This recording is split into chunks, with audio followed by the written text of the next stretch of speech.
9 penjabat gubernur resmi mulai bertugas menggantikan gubernur sebelumnya yang habis masa jabatannya per 5 September. Mereka telah dilantik Menteri Dalam Negeri Tito Karnavian kemarin. Masih tersisa satu, yakni penjabat Gubernur Nusa Tenggara Barat atau NTB yang baru akan dilantik pada 19 September mendatang. Ini menyesuaikan masa jabatan Zulkifli Mansyah yang baru berakhir pada tanggal tersebut. Dari ke-10 penjabat gubernur itu, 7 diantaranya berasal dari pemerintahan pusat. Sisanya merupakan sekretaris daerah provinsi. Kerja penjabat gubernur tidak mudah. Mereka harus memastikan roda pemerintahan dan pembangunan di daerah yang mereka pimpin berjalan lancar. Tidak hanya itu, di pundak para penjabat ada tambahan beban mengawal penyelenggaraan pemilu serentak 2024. Hajatan demokrasi tersebut meliputi pemilihan presiden dan wakil presiden, pemilihan anggota legislatif dan DPD, hingga pemilihan kepala daerah atau pilkada. Tantangan penyelenggaraan pemilu serentak dapat dibilang paling berat. Kerap kali godaan terbesar muncul dari dorongan atau tekanan untuk cawe-cawe mengerahkan warga ataupun aparatur daerah. Disebut godaan ketika arahan tersebut adalah untuk mendukung salah satu peserta pemilu. Seketika itu pula, pejabat yang bersangkutan melanggar netralitas selaku aparatur sipil negara atau ASN. ASN bisa menjadi tidak netral di saat kesetiaannya kepada penguasa mencuat melebihi kesetiaannya kepada negara. Padahal mereka terikat sumpah jabatan yang pada intinya wajib memegang teguh Undang-Undang Dasar Negara Republik Indonesia tahun 1945 dan menjalankan segala undang-undang dan peraturannya dengan selurus-lurusnya. Azas netralitas ASN tertuang dalam pasal 2 Undang-Undang Nomor 5 Tahun 2014 tentang Aparatur Sipil Negara atau ASN.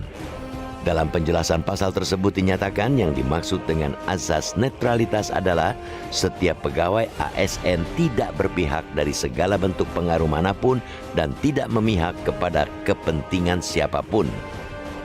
Dalam penyelenggaraan pesta demokrasi, yang paling rawan terjadi adalah intervensi hasil pilpres dan pilkada. Dorongan untuk cawe-cawe bisa karena merasa berutang budi kepada yang memengaruhinya. Di sisi lain, tekanan dapat muncul oleh rasa takut atau nasib karirnya ke depan bila tidak menuruti kehendak penguasa atau calon penguasa. Potensi pelanggaran netralitas menjadi semakin real ketika tanpa ada faktor baru yang menimbulkan kemendesakan atau kegentingan. Tiba-tiba bergulir rencana memajukan pelaksanaan pilkada. Dari semula sudah disepakati dan ditetapkan berlangsung pada 27 November 2024.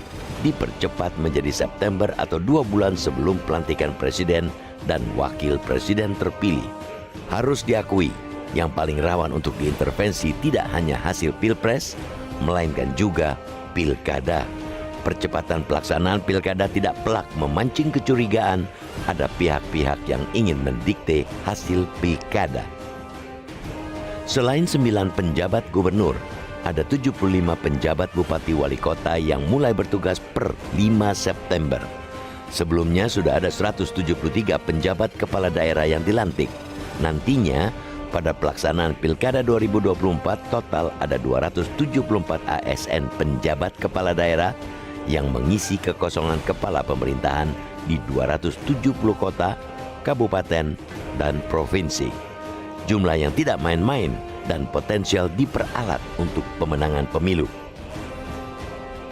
Kita perlu mengingatkan kembali agar para penjabat kepala daerah memegang teguh sumpah jabatan. Mereka wajib berbakti untuk masyarakat, nusa, dan bangsa, bukan untuk penguasa atau golongan tertentu. Netralitas penjabat kepala daerah dan ASN secara keseluruhan akan menentukan kualitas hasil pemilu, hasil cawe-cawe, ataukah menjunjung asas pemilu yang jujur dan adil.